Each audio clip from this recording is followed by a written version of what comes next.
5. Selamat datang di podcast Grill House dengan saya Larasati Dan saya Yulita. Dan saya Ria, dan di belakang layar kami sebagai editor yaitu Muhammad Adit. Kita akan membahas konvergensi media baru mengenai IWOM dan UGC. Yang pertama, apa sih konvergensi media baru? Konvergensi media baru itu seperti proses menyatunya berbagai bentuk media tradisional seperti koran, radio, televisi dengan teknologi digital dan internet.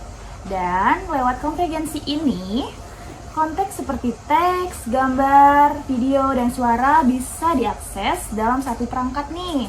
Misalnya smartphone, laptop, dan kapan saja dan di mana saja. Selain itu, audiens juga bisa ikut membuat dan membagikan, berinteraksi dengan konten, bukan hanya menjadi penerima informasi saja. Selanjutnya, kita akan membahas apa sih itu IWOM dan UGC. Yang pertama-tama ya UGC dulu. Ya, UGC itu dibuat atau diduplikasikan oleh pengguna atau audiens, bukan dari perusahaan atau pemilik konten. Kontennya itu bisa berupa teks, gambar, video, audio, ulasan, komentar, atau berbagai bentuk lainnya yang menunjukkan keterlibatan aktif si pengguna. UGC ini biasa dibuat secara sukarela berdasarkan pengalaman pribadi, sehingga itu dia dinilai lebih dipercayai. Dengan kejujurannya, terus perannya itu penting karena dapat meningkatkan kepercayaan dan memperluas jangkauan promosi serta membangun lebih kuat antar brand.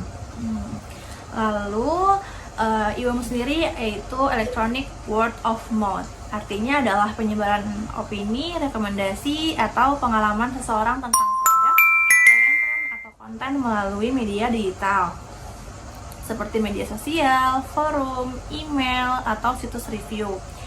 IWOM terjadi ketika seseorang membagikan pendapatnya secara sukarela kepada orang lain sehingga mempengaruhi keputusan orang lain untuk membeli atau menggunakan suatu produk.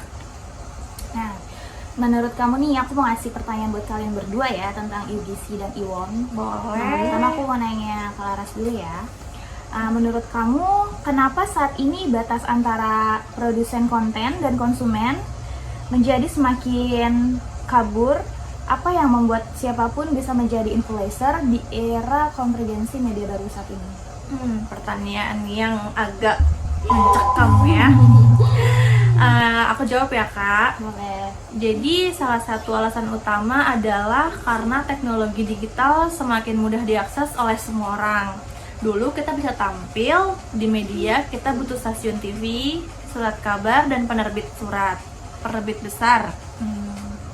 Sekarang cukup dengan smartphone dan koneksi internet, siapa aja bisa mengebuat, ngedit, atau bisa nyebarin konten ke seluruh dunia dalam hitungan detik.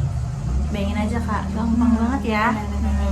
Platform yang sering digunain apa aja tuh? Ada Instagram, ada TikTok, ada YouTube. Semua itu menyediakan ruang gratis untuk semua orang berkarya. Selain itu, audiens hari ini juga lebih suka banget sama konten yang otentik, yang relate dan apa adanya. Mereka lebih tertarik dengan cerita nyata atau pengalaman gitu deh, tanpa pesan formal dan brand besar. Inilah yang membuat orang biasa yang bukan artis tiba-tiba tuh viral, tiba-tiba jadi selebgram karena dengan ucapan yang dia review. Konvergensi media baru ini ngubah ekosistem komunikasi yang darinya dulunya top down, media ke masyarakat menjadi bottom up. Masyarakat sendiri yang menciptakan arus informasi. Dengan kata lain, sekarang yang punya ceritalah yang punya kekuatan. Oke. Jadi bukan artis aja nih yang harus jadi influencer ya. Semua orang bisa jadi influencer, cukup dengan pengalaman dia. Ya, tuh. Kalau ada minat untuk memberi pengalaman yang bagus ya. Oke guys, jadi aku mau tanya lagi nih ke Karya sekarang tentang pertanyaan UGC. Pertanyaannya adalah, mengapa konten buatan penggunaan atau disebut dengan UGC lebih dipercaya dibandingkan iklan resmi. Apa yang membuat UGC ini terasa lebih kuat dalam mempengaruhi perilaku konsumennya, Kak? UGC itu kan dia lebih membawa kejujuran dan pengalaman dari pribadinya ya Kak.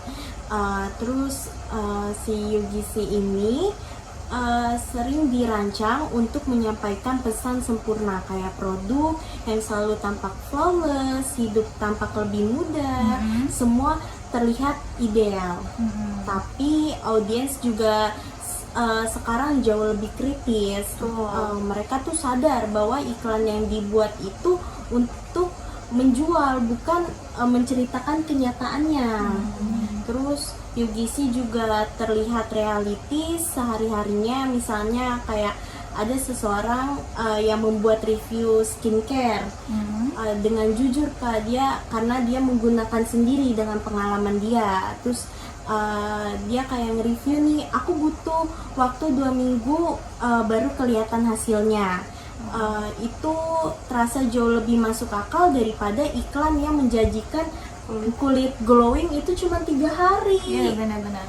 Terus juga kayak ada konteks emosionalnya yang membangun saat melihat pengalaman nyata, kayak merasa kalau dia bisa, mungkin aku juga bisa. UGC itu juga terlihat variasi penggunaannya, produk di berbagai situasi, bukan hanya di kondisi ideal, sehingga jadi lebih relatable. Iya, lebih Terus kan manusia juga lebih percaya rekomendasi dari orang biasa yang mereka rasa itu selevel. Iya, benar-benar. Dibandingkan kayak pesan dari orientasi atau korporasi. Terus karena itu dalam dunia pemasaran modern, UGC itu bukan hanya tambahan tapi juga bisa menjadi kebutuhan utama. Jadi iklan sekarang udah lebih nggak Percaya. Iya, karena kayak mereka tuh terlalu mengupload manfaat produknya tuh terlalu singkat gitu sih waktunya. Betul, Dalam 3 hari glowing. Kan Kan jadi aneh ya gitu. Jadi lebih percaya sama orang yang langsung pakai. Bener. Kelihatan hasilnya ya dari orang tersebut. Jadi kan nggak mungkin instan juga. Betul, kan ya. Betul. Jawabannya bagus guys nih dari Kaya. Selanjutnya ada lagi nih pertanyaan untuk Kak Laras. Bagaimana IWOM bisa memperkuat atau bahkan menghancurkan reputasi sebuah brand dalam waktu yang sangat singkat? Kak. Karena IWOM itu kerjanya kayak bola salju ya. Jadi satu ulasan positif itu bisa memicu pembelian atau puluhan atau ratusan pembelian baru. Sedangkan satu ulasan negatif bisa menjatuhkan brand tersebut di media sosial. Ngaruh banget kan? Iya, benar-benar. Nah, di dunia digital ini secepat banget penyebaran informasi, luar biasa cepat banget emang. Begitu juga satu review negatif yang relate, misalnya video TikTok yang memperlihatkan produk rusak, atau cuitan viral tentang pelayanan buruk. Ribuan orang tuh bisa ngelihat dan bisa ngebagiin pengalaman mereka. Kan kayak Instagram, misalkan kayak ada misalkan kayak ada pelecehan apa gitu di tempat umum, satu orang ngevideoin itu, dia nggak naruh di story. Nah, orang lain lihat, terus dia nge-reply story tersebut, terus kayak nge-send lagi gitu loh, Saling nge-reply. Nah, itu kan orang jadi tahu kan. Iya, Iya nggak sih? jadi tersebar luas. Iya, lebih tersebar luas, betul. Nah, udah gitu, selain itu juga algoritma platform seperti Instagram, TikTok, Twitter, atau Google mempercepat penyebaran informasi yang sedang trending, baik itu positif maupun negatif. Artinya brand tidak hanya harus fokus berupa produk bagus, tapi juga harus memperhatikan pengalaman pelanggan secara keseluruhan. Karena hari ini opini satu konsumen bisa terdengar lebih keras daripada kampanye iklan bernilai bermiliaran.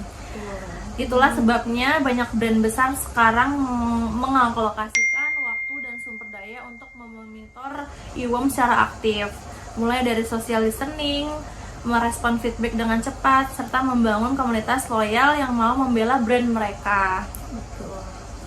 Contohnya kayak aku kalau lagi belanja di Shopee tuh kadang suka ngelihat bintang dulu Kak. Iya. Kan kadang ada yang bintang satu betul, jadi betul. kayak males belinya ya. males Jadi belinya kayak kayak kepercayaannya menurun. Karena bukan dari produknya doang sih, bisa aja jadi respon si adminnya Nah, baik atau benar-benar, enggak, atau benar-benar. kayak dari pembeli terdahulu dia beli suatu produk, misalkan cacat produknya, kita apa sih kayak kok apa sih komplain. komplain. Nah, Ah. komplainnya cepat apa enggak, tanggap apa enggak, iya. itu butuh banget kan buat kita sih pembeli baru pengen beli nih gitu.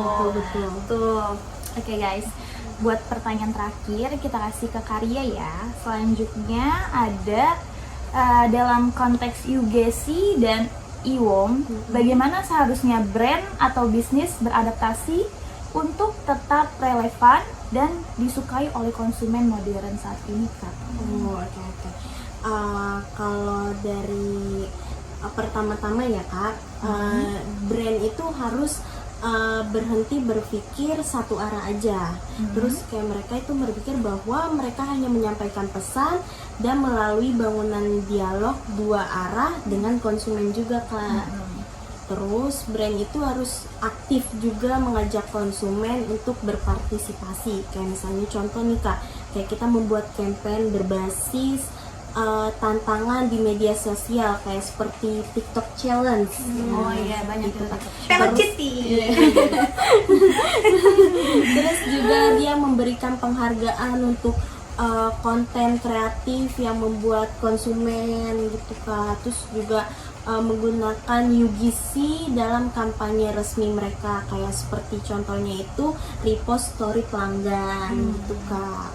Terus selain itu juga si brand ini perlu responsif Kak. Responsifnya kalau ada keluhan atau kritis dari si konsumen, brand juga harus cepat tanggap Kak. Jangan bertele-tele karena kan konsumen Amarahnya tuh cepet banget ya, emosionalnya bener-bener. tinggi. Iya, apalagi Gen Z. Langsung dikasih bintang 1 guys kalau mereka yang Gen Z. merasa kurang puas dengan apa itu semua. Terus bukan cepat tanggap, terus juga bukan defensif ya Kak. Dan terus juga menunjukkan nih bahwa si mereka ini benar-benar mendengar Dengar keluhan si pembeli ini kan. Ya, betul. Terus juga orang lebih menghargai si brandnya yang terbuka dan mau memperbaiki kesalahan daripada brand yang mencoba menutup-nutupi. Betul. Brand yang sukses di era ini bukan hanya yang paling banyak bicara, dia bukan, tapi dia tuh paling pintar untuk mendengar si keluhan dari si konsumen. Gitu. Cakep tuh. Oh ternyata dampak IWOM sepengaruh itu ya Kak terhadap penjualannya. Iya betul. Sekarang aku mau tahu nih Kak, dampak dari UGC itu apa sih?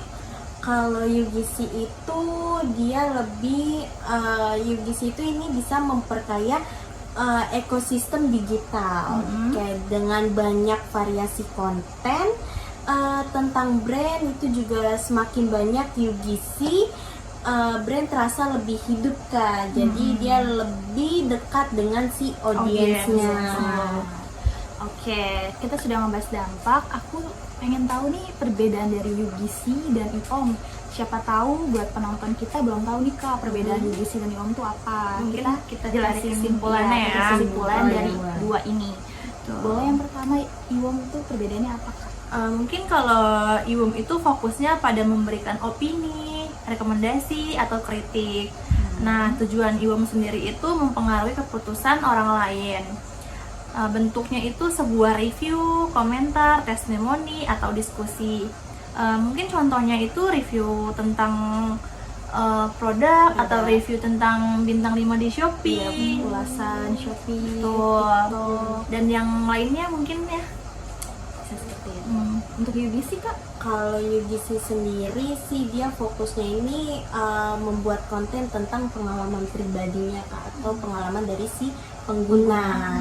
Terus dia itu kayak tujuannya ya untuk berbagi pengalaman, hiburan aja ya. Iya, hiburan atau ekspresi dari dirinya sendiri. Betul. Gitu Kak. Terus dia juga kalau dari bentuk sih dia bentuknya kayak foto, video, teks, Mungkin terus vlog juga ya. iya vlog bisa Kak. Konten-konten di TikTok gitu ya. Iya, Iya, betul. kayak Dia bisa ada live, live. ya, dia bisa posting melalui Instagram, TikTok. Kayak contohnya itu sih kalau misalnya kita diri kita kayak aku gunain skincare nih, aku nyeritain pengalaman pribadi aku menggunakan produk tersebut. Kayak misal aku 2 minggu nih pakai produk ini, bekas jerawat aku mulai hilang gitu Kak. Jadi kayak dari audiensnya dia tidak memperdulikan komentar dari audiens karena itu yang jelek ya. Iya. Yang penting kan dia yang saya yang make Iya, gitu dia yang loh. menggunakan. Kalau mau beli ya udah silahkan Iya, gitu. betul. Kalau mau beli ya nggak apa-apa. Tapi jangan salahin saya kalau misalnya nggak cocok gitu. Karena di saya cocok. gitu. Nggak semua orang cocok. Jadi aku mendapatkan kesimpulan nih dari UGC dan IWOM. Jadi kita bisa melihat nih bahwa UGC dan IWOM memiliki dampak yang sangat signifikan terhadap hubungan antar konsumen dan brand. Nah, UGC ini tuh bisa membangun citra brand yang lebih organik dan autentik. Nah, sedangkan kalau IWOM ini memainkan peran kunci dalam mempengaruhi keputusan pembelian. Jadi kayak satu negatif, semua bisa negatif guys. Jadi harus buat IWOM harus berbijaklah dalam menggunakan media sosial ya. Karena itu sangat mempengaruhi konsumen lain guys. Betul. juga merugikan kayak Brand suatu sih, Brand, ya kasihan Iya. juga brandnya guys. Kalau brandnya bagus dikasih bintang 1. Oke. Kayak cukup sekian ya guys podcast kami hari ini. Kurang lebihnya mohon maaf. Terima kasih. Terima kasih. Bye bye. Bye-bye.